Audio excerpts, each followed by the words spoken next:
Ousmane Sonko ale kɔni be mandat de dépôt kɔni na. Ayiwa kibara mun sera ma wuli a yɛrɛ na ka fɔ ko kunu tɛnɛn don juillet kalo tile 31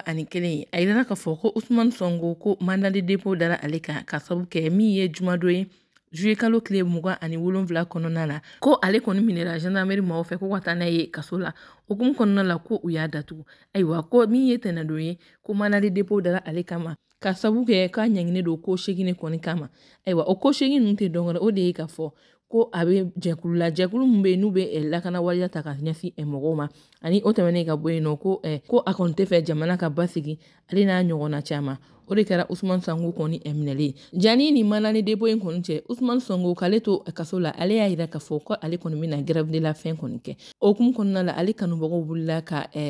wulikajɔw kɔni boloda ka mankanw wuli hali kunu tuma min na mandat de dépôt kɔni dara ale kan Sénégal min ye a capitale kɔnɔna ye ko yen kun gannen don kosɛbɛ sabula Ousmane Sonko kanubaw wulilen don ka fan bɛɛ tiɲɛ. Ayiwa o tɛmɛnen ka bɔ yen nɔ